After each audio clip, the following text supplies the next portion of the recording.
UK আসতে কত টাকা লাগে? সম্পূর্ণ শুরু থেকে শেষ পর্যন্ত একবারে ইউকে মাটিতে আইসা বাংলাদেশ থেকে ইউকেতে মাটিতে নামা পর্যন্ত যা যা খরচ লাগবে সবগুলো খরচ নিয়ে আজকে আলোচনা করবো। ভিডিওটা একটু বড় হবে, কিন্তু সম্পূর্ণ দেখলে আপনি একটা ধারণা পাবেন যে আসলে ইউকেতে আসতে এখন বর্তমানে কত টাকা খরচ হতে পারে অনার্সে অথবা মাস্টার্সে।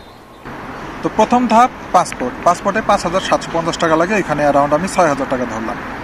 দ্বিতীয় ধাপ আইএলসে আমার সময় 22,500 টাকা ছিল, এখন হয়তো বা 28,500, আপনি 30,000 টাকা অ্যারাউন্ড ধরে নেন।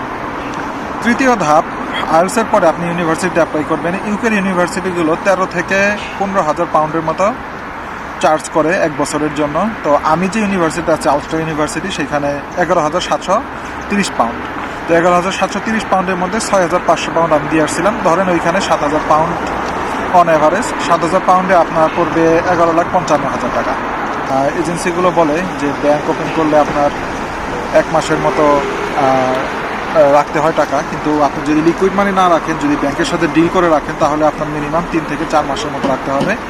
3 থেকে 4 মাস যদি আপনি টাকা রাখেন, ওরা চার্জ করবে 80 থেকে 90,000 টাকার মতো। ব্যাংক ওপেন হওয়ার পর আপনার টিপি টেস্ট করতে হবে। টিপি টেস্টে বাংলাদেশি টাকা 8,000 টাকার মধ্যে হয়ে যায়, 5,500 থেকে 8,000 টাকার মধ্যে। টিপি টেস্টের পর আপনার পুলিশ ক্লিয়ারেন্সে আপনার লাগবে মিনিমাম ধরেন 3,000 টাকা।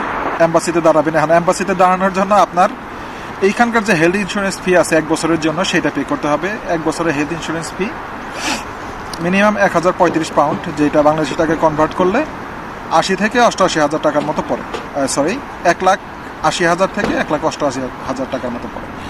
হেলথ ইন্স্যুরেন্স ফি দেওয়ার পর আপনার দিতে হবে visa application fee. Visa application fee 524 pound. 524 পাউন্ডকে আমি যদি টাকায় কনভার্ট করি, তাহলে 80,000-এর মতো সামথিং হয়। ট্রেনের টিকিট আমি কাটছিলাম 93,000 টাকা দিয়ে টার্কিশ এয়ারলাইন্সে। এখন হয়তো বা আপনি 1,20,000 অথবা 1,30,000-এর মধ্যে হয়ে যাওয়ার কথা। এটা সময় ভিত্তিতে নির্ভর করে। তো শপিং করার ক্ষেত্রে আপনি 50 থেকে 80,000 টাকার মতো ধরে নেন, সব কিছু মিলিয়ে ওভারঅল। তো যখন এইখানে আসবেন, এখানকার বাসা ভাড়া, থাকা, খাওয়া, এই জন্য তো হাতে কিছু নিয়ে আসতে হবে। হাতে আনলে আপনি যদি 1,000 পাউন্ড নিয়ে আসেন এনাফ। আমি 800 পাউন্ড নিয়ে আসছিলাম।